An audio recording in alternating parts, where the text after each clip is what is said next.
कहानी की शुरुआत बुडापेस्ट से होती है। रीटा नाम की लड़की शू स्टोर में कैशियर का काम करती थी। रीटा काम खत्म करके घर जाने लगी, तभी उसके बॉस ने रीटा को एक गिफ्ट बॉक्स दिया। बॉक्स में शूज थे। रीटा ने बॉस को थैंक यू कहा। लड़की नर्वस फील कर रही थी। बॉस ने फिर प्रिंटर से प्रिंट निकाला जिसपे लिखा था कि स्टोर परमानेंटली क्लोज हो चुका है। बॉस ने पेपर स्टोर के गेट पर लगा दिया, मतलब रीटा का इकलौता इनकम सोर्स भी हमेशा के लिए बंद हो गया। सर्टिफाइड बेरोजगार बन चुकी है। रीटा अब घर जा रही थी। रास्ते में उसने देखा कि लोगों का एक ग्रुप कार को जलते हुए देख रहा था। रीटा कंफ्यूज हो गई कि ये सब थोड़े पगले हैं क्या। तभी अचानक कुछ लोग रीटा को उठा के ले गए। रीटा की आंख खुली तो वो अंधेरे कमरे में बंद थी। एक लड़का रीटा के सामने था। लड़के ने रीटा के मुंह से टेप हटा दी। मैं पहले ही बता रहा हूँ कि चिल्लाना मत, ये लो पानी पियो। रीटा तो भैया टेप हटते ही ऐसे चिल्लाई, कंगना दीदी भी फेल। वो आदमी और तेज चिल्लाया कि चुप हो जाओ, यहाँ तुम्हें कोई नहीं सुनने वाला। फिर आदमी रीटा के मुंह पे टेप लगा के कमरे से चला गया। थोड़ी देर बाद किडनैपर वापस आता है। मैं तुम्हें काफी टाइम से जानता हूँ। उसके हाथ में पानी की बोतल थी। रीटा को समझ नहीं आ रहा था कि ये मुझे कैसे जानता है, आखिर ये सब चल क्या रहा है। मैंने तुम्हें किडनैप किया ताकि तुम्हें घर वापस ले जा सकूं। रीटा ने आदमी से उसका नाम पूछा।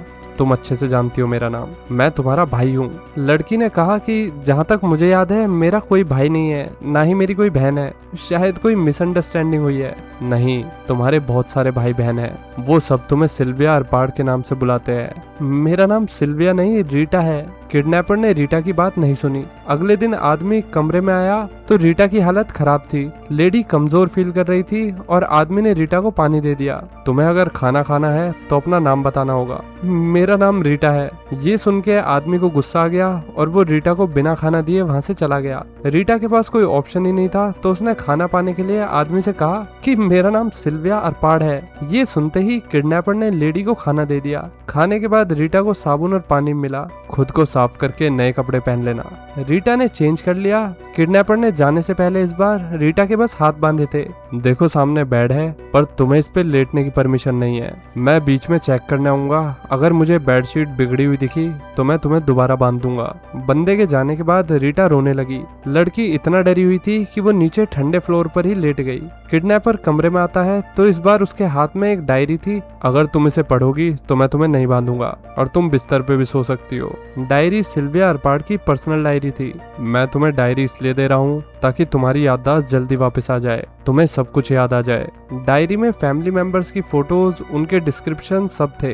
रीटा ने गुस्से में किडनैपर पर अटैक कर दिया। हट्टे खट्टे आदमी से भला रीटा कैसे लड़ पाती। आदमी ने 2 मिनट में ही रीटा को दबोच के उसके हाथ पैर बांध दिए। अगले कुछ दिन तक रीटा बंद कमरे में ही रही। रीटा कमजोर हो रही थी। अब उसे समझ आने लगा कि लड़ने का कोई फायदा नहीं है। अगर जिंदा रहना है तो डायरी पढ़नी पड़ेगी। किडनैपर ने वादा किया था कि डायरी पढ़ के एक बार तुम्हें सब कुछ याद आ जाएगा तो मैं तुम्हें छोड़ दूंगा। रीटा ने डायरी खोली तो उसमें इस आदमी की फोटो लगी हुई थी। इसका नाम है मार्सी। डायरी पढ़ के रीटा को पता लगा कि मार्सी हमेशा से पापा का फेवरेट बनना चाहता था, मगर पापा की फेवरेट बच्ची तो सिल्विया अरपाड़ थी।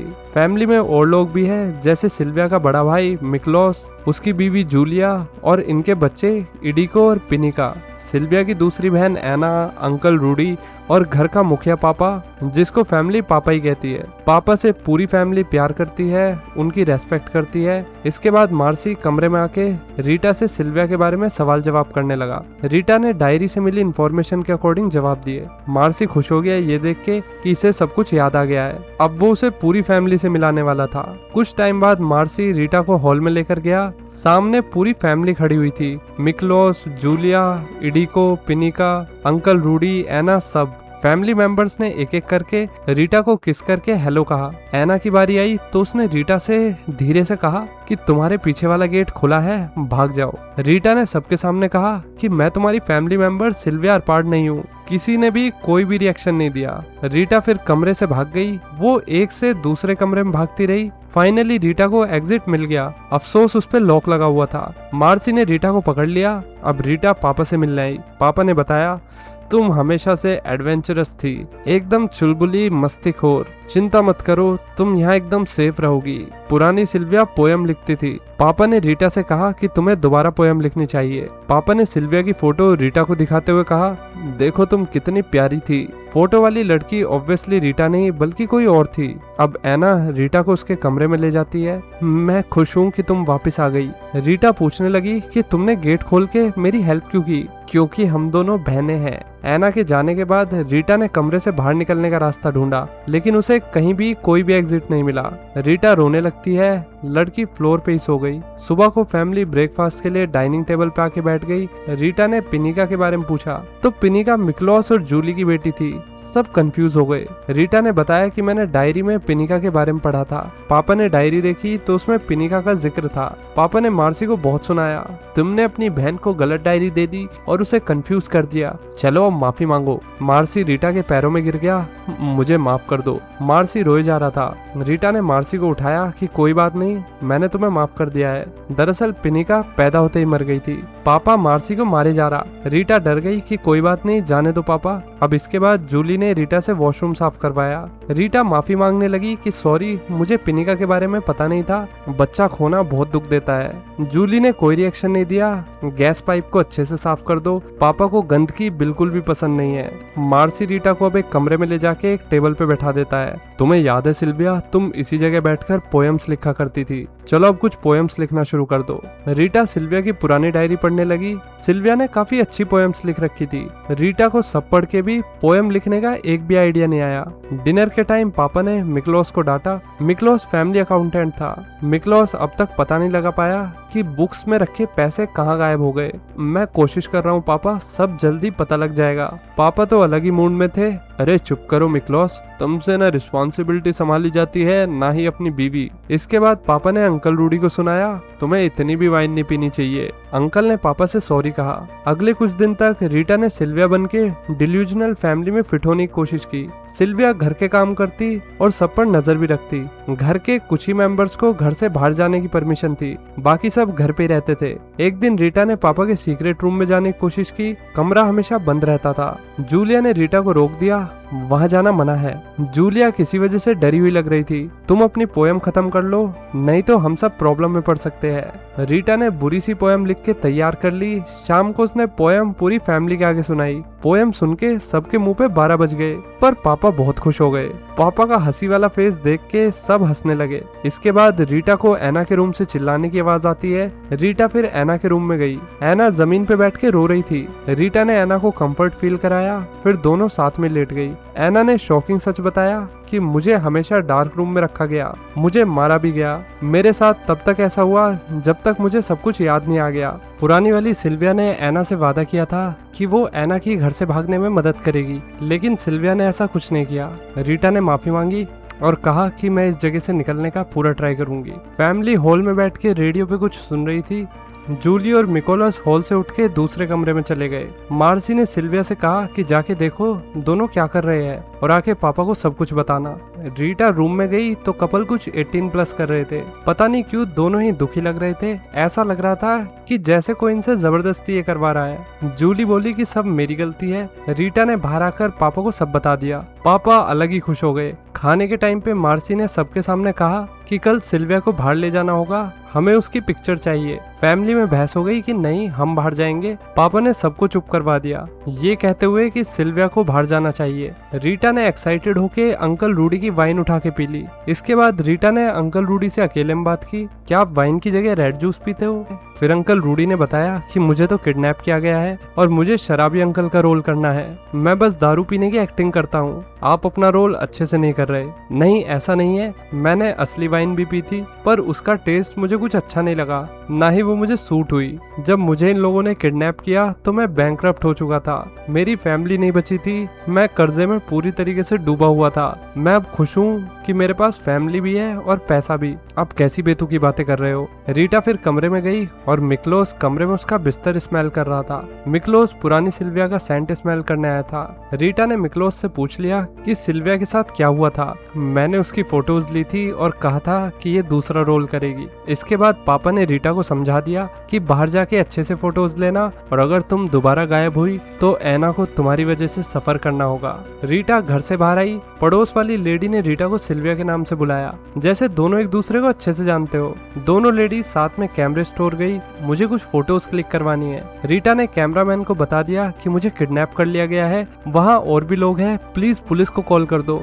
शॉकिंगली आदमी शांत रहा और उसने कहा कि मैं किसी के फैमिली मैटर में नहीं पड़ना चाहता। ये स्टोर आर्पर्ड फैमिली का ही है, मेरी दुकान किराए पर है, मैं उनके खिलाफ नहीं जा सकता। इसके बाद रीटा ने फिल्म रोल करने के लिए दे दी। रीटा ने बाहर आके पड़ोसन लेडी से पूछा, क्या तुम मुझे अपना अपार्टमेंट किराए पे दे सकती हो? तो उसने कहा कि मैं क्या भला किराए पे दूंगी, इस स्ट्रीट पे तो हर चीज आर्पर्ड फैमिली की है। रीटा फिर ग्रोसरी का सामान लेने गई। उसने शॉपकीपर से कहा कि मेरे पास पैसे नहीं है। कोई बात नहीं मैडम, ऐसे ही ले जाओ, प्लीज पुलिस को कॉल कर दो, मैं आपके फैमिली मैटर में नहीं पड़ना चाहता। रीटा ने स्ट्रीट में जा रहे हर बंदे से हेल्प मांगी, सब ने रीटा को इग्नोर कर दिया। रीटा ने फिर पड़ोसन लेडी से कहा कि प्लीज मेरी भागने में हेल्प करो। लेडी हंसने लगी कि तुम्हारी जगह आने के लिए 100 लोग तड़प रहे हैं। इसके बाद मार्सी आ गया। वो रीटा को अपने साथ उसके पुराने वर्क प्लेस पर ले गया। देखो तुम्हारी हालत कैसी थी। मार्सी रीटा को उसके पुराने घर भी ले गया। नए किराएदार आके घर में रहने लगे थे। कोई रीटा को नहीं जानता। अब मेरे पास ना दोस्त है ना फैमिली जिन्हें मैं याद करूं। मार्सी पीछे ही था। उसने कहा कि तुम्हारे पास आर्पर्ड फैमिली है, हम तुम्हें सच में बहुत प्यार करते हैं। लड़की ने पूछा कि पुरानी सिल्विया के साथ क्या हुआ था। उसने कुछ ऐसा कर दिया था कि उससे आगे का रोल छीन लिया गया। सिल्विया मिक्लोस से प्यार करने लगी थी, हालांकि मिक्लोस को अपने रोल से ज्यादा प्यार था ना कि सिल्विया से। इसके बाद रीटा फोटोज लेने आ गई। सेकंड रोल की फोटो देख के रीटा हिल गई। पुरानी सिल्विया गैस पाइप से फांसी पे लटकी हुई थी। उसने वही ड्रेस पहन रखी थी जो भी रीटा ने पहनी हुई है। रीटा फिर घर आ गई। पापा ने बताया तुम्हारी शादी कराने का टाइम आ गया है। देखो टमास कैसा लड़का है। टमास कंप्यूटर साइंटिस्ट है। तुम लोग एक पार्टी में मिले थे। पापा ने बड़ी सी स्टोरी सुनाई। रीटा ने कहा हाँ मुझे याद है, तुम लोग की बच्ची पैनिका हो सकती है, पर पैनिका तो मिक्लोस और जूली की बेटी थी। मार्सी रीटा के पास आया। मेरे पास टमास कैरेक्टर के लिए 2 ऑप्शन है, तुम्हें जो लड़का पसंद आएगा मैं उसे ही किडनैप कर लूंगा। मिक्लोस और मार्सी फिर एक आदमी के पीछे गए। मार्सी ने बताया कि इसे कंपनी से निकालने वाले हैं। फिर आदमी के पास ना दोस्त होंगे और ना ही फैमिली। ये परफेक्ट कैंडिडेट है जैसे बाकी सब फैमिली मेंबर्स है। कुछ टाइम बाद मार्सी, रीटा और मिक्लोस आदमी को किडनैप करने गए। मार्सी कार में आग लगाने चला गया। रीटा ने मिक्लोस की बेइज्जती की कि तुम एक 3rd क्लास अकाउंटेंट हो, तुम पुरानी सिल्विया को बचा नहीं पाए, क्या तुमने भी उसे मारने में फैमिली मेंबर्स की मदद की थी? मिक्लोस को गुस्सा आ गया। नहीं ऐसा कुछ नहीं है, मैं सिल्विया से बहुत प्यार करता था। रीटा ने वादा किया कि मेरा साथ दो तो मैं तुम्हें इस फैमिली से आजाद करवा दूंगी। क्या तुम्हें अपने प्यार की मौत का बदला नहीं लेना? मार्सी फिर वापस कार में आ गया। दोनों ने मास्क पहन लिया। फिर वे दोनों आदमी को किडनैप करने चले गए। आदमी को अंधेरे कमरे में रखा गया। मार्सी ने उसकी टेप हटाई। आदमी ने रीटा को देखते ही पहचान लिया। मैंने तुम्हें शू स्टोर रूम में देखा था। सब सुन के मार्सी को गुस्सा आ गया। उनका प्लान फेल हो गया था। मार्सी ने आदमी को बहुत मारा। हर जगह खून ही खून हो गया। मार्सी को खुद की हरकतों से डर लग रहा था। अगर पापा को इसके बारे में पता लगा तो वो बहुत गुस्सा करेंगे। रीटा मार्सी को सुनाने लगी कि तुम्हें एक काम भी अच्छे से करना नहीं आता। रीटा ने मार्सी के चाटा मार दिया। मार्सी फिर रीटा के पैरों में गिर के माफी मांगने लगता है। कोई नहीं, उठो, मैंने तुम्हें माफ कर दिया। मार्सी रोए जा रहा था। दोनों फिर रूम से बाहर आ जाते हैं। पापा ने रीटा से पूछा नया आदमी कैसा है, क्या वो सपोर्ट कर रहा है? हाँ आदमी थोड़ा डिफिकल्ट है पर कोई नहीं, सब ठीक हो जाएगा। दिन बीते। रीटा ने सिल्विया का रोल अच्छे से किया और फैमिली पर कब्जा करना शुरू कर दिया। रीटा ने सबको मैनिपुलेट कर लिया था। मार्सी को रीटा ने बहुत कंफर्ट दिया। जूली घर के सारे काम करती और रीटा ने सबको अपनी बातों में उलझा के प्लान बनाया कि सब अपनी इस लाइफ से आजाद होना चाहते हैं तो वैसा ही करना जैसा मैं कहूँ। कुछ हफ्ते बाद फैमिली डिनर के लिए आ गई। पापा खुश होने लगे कि आज टमास हमें फैमिली डिनर पर ज्वाइन करने वाला है। नहीं पापा, मुझे एक और दिन चाहिए, मुझे टमास से बात करनी होगी। पापा बहस करने लगे। बात करने के लिए कुछ नहीं है। रीटा खड़ी हो गई और कहने लगी कि फैमिली के रियल पिलर को बाहर दुनिया के सामने आना होगा। पापा समझ गया कि मुझे रिप्लेस करने की तैयारी की जा रही है। मैंने ही तुम सबको बनाया है, भूलो मत। ये लड़की मेरी बेटी नहीं है, इसका नाम तो रीटा है। रीटा कह रही नहीं, मेरा नाम सिल्विया अरपाड़ है, पर मैं नहीं जानती आप कौन हो। बुढ़े आदमी को गुस्सा आ गया। वो जाता कि तभी फैमिली मेंबर्स ने एक एक करके पापा के चाकू मारे और कहा सॉरी पापा। रीटा बुढ़े की छाती पे चढ़ गई और उसने चाकू पापा की गर्दन में मार के बुढ़े आदमी का खेल खत्म कर दिया। पापा को मार के रीटा पापा के कमरे में गई। वहाँ सारे किडनैप लोगों का सामान था। रीटा ने फिर अपने पुराने कपड़े पहने और चाबी लेकर बाहर आ गई। मार्सी ने रीटा को घर से जाने दिया। रीटा अब आजाद हो गई थी। लेडी खुशी से भागी जा रही थी। रास्ते में रीटा को होमलेस लोग मिलते हैं। लेडी अपनी और उनकी कंडीशन पर हंसने लगी। रीटा फिर घर वापस गई। फैमिली हॉल में सो रही थी। रीटा फिर सबके साथ जाके लेट गई। रीटा की आंख खुली तो सब रोज की तरह डाइनिंग टेबल पर बैठे हुए थे। फैमिली ने रीटा का वेलकम करके उसे मेन सीट पर बैठा दिया। अंकल रूडी कह रहे कि हमें लगा कि तुम चली गई हो। नहीं, मैं कहाँ जाती, अब यही मेरा घर है और यही मेरी फैमिली भी। मार्सी ने बताया कि पापा भाग गए हैं। कोई नहीं, परेशान मत हो, हम उन्हें ढूंढ लेंगे। इसी के साथ ये कहानी यहीं खत्म हो जाती है। तो दोस्तों, कैसी लगी कहानी लाइक और कमेंट करके बताइए। तो अब इस चैनल पर और दूसरे वाले चैनल पर वीडियोस ऑल्टरनेटिव डेज पर आएगी, यानी कि आपको डेली एक वीडियो देखने के लिए मिलेगी, या तो दागुड सिनेमा पर या दागुड सिनेमा 2.0 पर। तो चलिए मिलते हैं नेक्स्ट वीडियो में। Till then take care, bye bye.